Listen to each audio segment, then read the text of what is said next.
Dominance hierarchy arises when members of a social group interact, often aggressively, to create a ranking system. In social living groups, members are likely to compete for access to limited resources and mating opportunities. Rather than fight each time they meet, relative relationships are formed between members of the same sex. These repetitive interactions lead to the creation of a social order that is subject to change each time a dominant animal is challenged by a subordinate one. Systems. This manifestation of intrasexual conflict can be observed in one of two systems. The social order can be either egalitarian or despotic. In a linear ranking system, every member of the gender is recognized as either dominant or submissive relative to every other member, creating a linear distribution of rank. For example, groups of spotted hyenas and brown hyenas both demonstrate linear dominance. In a despotic system, one member is considered dominant while all others members of the living group are equally submissive. Examples of despotic social systems are found in meerkats, wolves, male gorillas, Neolamprologus pulcher, and African wild dogs. Determining the outcome of conflict. Patterns of animal conflict reveal important insights into the evolution of behavior and the influence of behavior on relationships that develop in a social group. Pairwise interactions have been observed to promote social hierarchies within groups of animals where individuals with successful agonistic behaviors often achieve dominance. These behaviors, which include aggression, threats, displays, and fighting, are indicative of competition over resources, such as food or mates. However, they may vary based on the situation and position of the individuals involved. Animal decisions regarding involvement in conflict are defined by the interplay between the costs and benefits of agonistic behaviors. When initially developed game theory, the study of optimal strategies during pairwise conflict was grounded in the false assumption that animals engaged in conflict were of equal fighting ability. Modifications, however, have provided increased focus on the differences between the fighting capabilities of animals and raised questions about their evolutionary development. These differences are believed to determine the outcomes of fights, their intensity, and animal decisions to submit or continue fighting. The influence of aggression, threats, and fighting on the strategies of individuals engaged in conflict has proven integral to establishing social hierarchies reflective of dominant-subordinate interactions. The asymmetries between individuals have been categorized into three types of interactions. Resource-holding potential. Animals that are better able to defend resources often win without much physical contact. Resource value. Animals more invested in a resource are likely to invest more in the fight despite potential for incurring higher costs. Intruder retreats. When participants are of equal fighting ability and competing for a certain territory, the resident of the territory is likely to end as the victor because he values the territory more. This can be explained further by looking at the example of the common shrews. If one participant believes he is the resident of the territory, he will win when the opponent is weaker or food is scarce. However, if both shrews believe they are the true territory holder, the one with the greater need for food, and therefore, one that values the resource more, is most likely to win. As expected, the individual who emerges triumphant is rewarded with the dominant status, having demonstrated his/her physical superiority. However, the costs incurred to the defeated, which include loss of reproductive opportunities and quality food, can hinder the individual's fitness. In order to minimize these losses, animals generally retreat from fighting or displaying fighting ability unless there are obvious cues indicating victory. These often involve characteristics that provide an advantage during agonistic behavior, such as size of body, displays, etc. Red stags, for example, engage in exhausting roaring contests to exhibit their strength. However, such an activity would impose more costs than benefits for unfit stags, and compel them to retreat from the contest. Larger stags have also been known to make lower-frequency threat signals, acting as indicators of body size, strength, and dominance. Engaging in agonistic behavior can be very costly, and thus there are many examples in nature of animals who achieve dominance in more passive ways. In some, the dominant status of an individual is clearly visible, eliminating the need for agonistic behavior. In wintering bird flocks, white-crowned sparrows display a unique white plumage. The higher the percentage of the crown that consists of white feathers,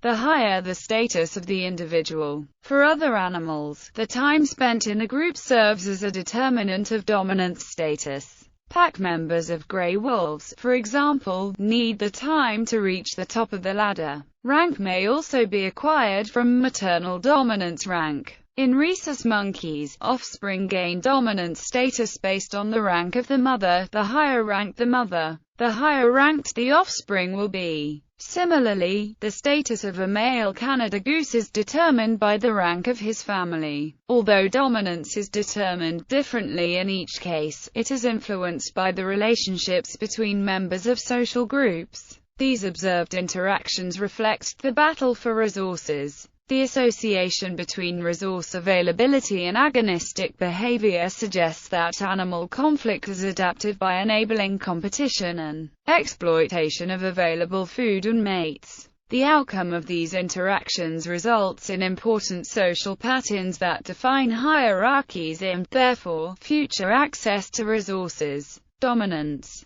benefits reproductive success in primates, one of the most widely studied hierarchical groups. Many studies have found a positive relationship between high rank and reproductive success. In baboons, higher-ranking males have the highest reproductive success due to increased female acquisition. Also, female baboons benefit from increased rank because high-ranking females produce more surviving offspring. Bonnet macaques demonstrate another example of increased reproductive success from high rank. High-ranking males have more access to fertile females and consequently partake in most of the mating within the group, demonstrated by one population in which only 3 males were responsible for over 75% of mating. In this population, males often vary in their rank, and as they gain rank, they gain more time spent exclusively with fertile females. The opposite relationship is seen as males drop in rank. In many primates, including bonnet macaques and rhesus monkeys, the offspring of high-ranking individuals have better fitness and thus an increased rate of survival. This is most likely a function of 2 factors. The first is that high-ranking males mate with high-ranking females, assuming their high rank is correlated with higher fitness and fighting ability. This trait will be conferred to their offspring. The second factor is that higher-ranking parents probably provide better protection to their offspring and thus ensure higher survival rates. In rodents, the highest-ranking male frequently sires the most offspring. The same pattern is found in most carnivores, such as the dwarf mongoose. The dwarf mongoose lives in a social system with one dominant pair. The dominant female produces all or almost all of the offspring in the living group, and the dominant male has first access to her during her estrus period. In red deer, the males who experienced winter dominance, resulting from greater access to preferred foraging sites, had higher ability to get and maintain larger harems during the mating season. In many monogamous bird species, the dominant pairs tend to get the best territories, which in turn promote offspring survival and adult health. In dunnocks, a species of birds that experiences many mating systems, sometimes individuals will form a group that will have one dominant male who achieves all of the mating in the group. In the monogenous bee species Melipona subnitida, it is noted that the queen wants to maintain reproductive success, and does so by preventing workers from caring for their cells, pushing or hitting them using her antennae. Workers additionally have been noted to display aggression towards males, claiming priority over the cells when males try to use them to place eggs. This species further demonstrates the conflict between hierarchy and reproductive success. Foraging success. Another benefit to high-ranking individuals is increased foraging success and access to food resources. During times of water shortage, the highest-ranking vervet females have greater access than subordinates females to water in tree holes. In Chacma baboons, the high-ranking males have the first access to vertebrate prey that has been caught by the group, and in yellow baboons the dominant males feed for longer without being interrupted. In many bird species, the dominant individuals have higher rates of food intake, including dark-eyed juncos and oyster catchers. The dominant individuals in these groups fill themselves up first and fill up more quickly, so they spend less time foraging, which reduces the risk of predation. Thus they have increased survival because of increased nutrition and decreased predation. Costs. Despite the benefits to being of a high rank in a hierarchical group, there are also costs which offset these benefits.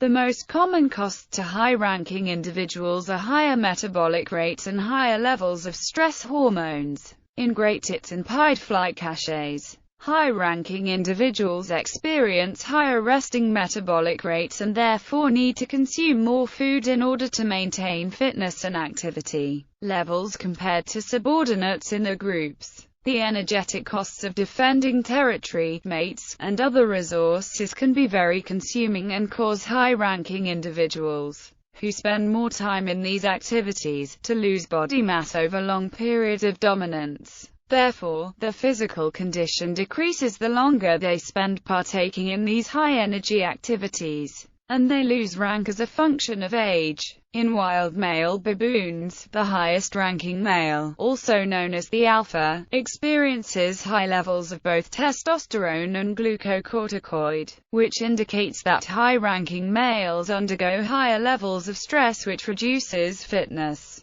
Reduced health and longevity occurs because these two hormones have immunosuppressant activity, which reduces survival and presents opportunities for parasitic infestation and other health risks. This reduced fitness due to the alpha position results in individuals maintaining high rank for shorter periods of time and having an overall reduced health and longevity from the physical strain and costs of the position. When to seek high rank. Given the benefits and costs of possessing a high rank within a hierarchical group, there are certain characteristics of individuals, groups, and environments that determine whether an individual will benefit from a high rank. Individual characteristics include whether or not high rank gives them access to valuable resources such as mates and food. Individuals will often weigh the cost of the resource against factors including their age, intelligence, experience, and physical fitness, which can determine the cost to gaining rank. Hierarchy results as an accumulation of individual interaction, group dynamics, and sharing of resources.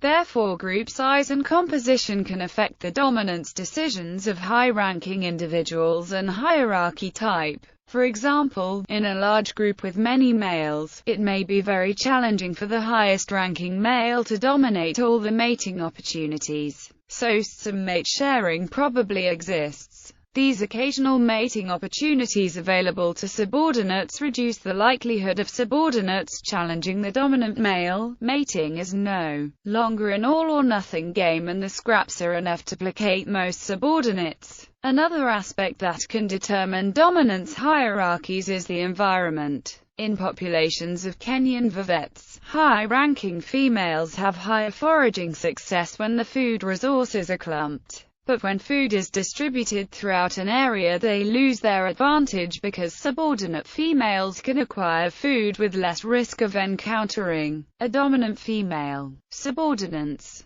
Benefits. Direct benefits. There are a number of benefits to being subordinate. Subordination is beneficial in agonistic conflicts where rank predicts the outcome of a fight. Less injury will occur if subordinate individuals avoid fighting with higher-ranking individuals who would win a large percentage of the time. Knowledge of the pecking order keeps both parties from incurring the cost of a prolonged fight. In hens, it has been observed that both dominants and subordinates benefit from a stable hierarchical environment because fewer challenges means more resources can be dedicated to laying eggs. It is also possible that in groups consisting of highly related individuals, kin selection influences the stability of hierarchical dominance. If a subordinate individual is closely related to the dominant individual, the subordinate may benefit more genetically by assisting the dominant individual, as his or her genes are still passed along in the offspring of the dominant individual. In a study of male savanna baboons, alpha males exhibited high levels of testosterone and stress. This stress and testosterone over a long period of time can lead to decreased fitness. The lowest-ranking males in the hierarchy also demonstrated high stress levels, suggesting that it is the beta males that gain the most fitness. Avoiding stress while still maintaining some of reproductive and nutritional benefits of moderate rank. Mitigating costs of being subordinate. Subordinate animals engage in a number of behaviors in order to outweigh the cost of low rank. Dispersal is often associated with increased mortality, and subordination may decrease the potential benefits of leaving the group. In the red fox, it has been shown that subordinate individuals, given the opportunity to desert, often do not due to the risk of death and the low possibility that they would establish themselves as dominant members in a new group. There is also the possibility that a subordinate individual who stays may become a high-ranking individual at a future time if the alpha male dies or is usurped. Fighting for occasional success. Fighting with the dominant male is usually a risky behavior resulting in defeat, injury or even death. In bighorn sheep, however, subordinates occasionally win a fight for a female, resulting in subordinates fathering 44% of the lambs born in the population. These sheep live in large flocks, and dominance hierarchies are often restructured each breeding season. Snake copulations and female mimicry. Burying beetles, which have a social order involving one dominant male controlling most access to mates, display a behavior known as snake copulation. While one male at a carcass has a 5-to-1 mating advantage, subordinate males will tempt females away from the carcass with pheromones and attempt to copulate before the dominant male can drive them forcefully away. In flat lizards, young males take advantage of their underdeveloped secondary sex characteristics to engage in snake copulations. These young males mimic all the visual signs of a female lizard in order to successfully approach a female and copulate without detection by the dominant male. This strategy does not work at close range because the chemical signals given off by the sneaky males reveal their true nature, and they are chased out by the dominant. Ganging up. Savanna baboon display a number of mating tactics correlated with their age. One such tactic attributed to older, subordinate males involves forming alliances to combat higher-ranking males in order to achieve access to females for copulation. These lowest-ranking males would get no opportunity to copulate otherwise, cause decreased fitness and reduced access to nutrition. Subordinate individuals suffer a range of costs from dominance hierarchies, one of the most notable being reduced access to food sources. When a resource is obtained, dominant individuals are first to feed as well as taking the longest time. Subordinates also lose out in shelter and nesting sites. Brown hyenas, which display defined linear dominance in both sexes, allow subordinate males and females decreased time of feeding at a carcass. In toque monkeys, subordinates are often displaced from feeding sites by dominant males.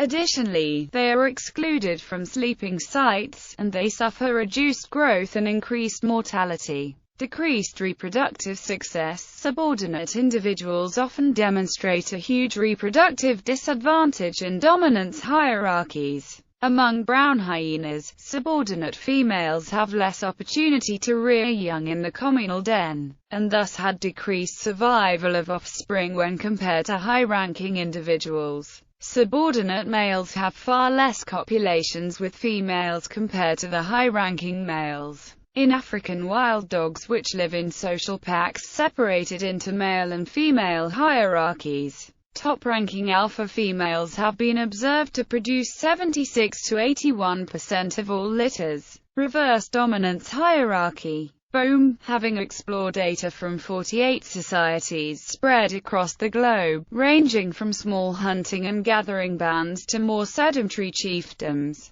suggested that with the advent of anatomically modern humans who continued to live in small groups and had not yet domesticated plants and animals, it is very likely that all human societies practiced egalitarianism and that most of the time they did so very successfully. Bohm writes, as long as followers remain vigilantly egalitarian because they understand the nature of domination and leaders remain cognizant of this ambivalence-based vigilance, deliberate control of leaders may remain for the most part highly routinized and ethnographically unobvious. Bohm identifies the following mechanisms ensuring the reverse dominance hierarchy: public opinion, criticism and ridicule, disobedience, and extreme sanctions. Further characteristics include ambivalence towards leaders and anticipation of domination. Interpersonal complementarity. The interpersonal complementarity hypothesis suggests that obedience and authority are reciprocal, complementary processes.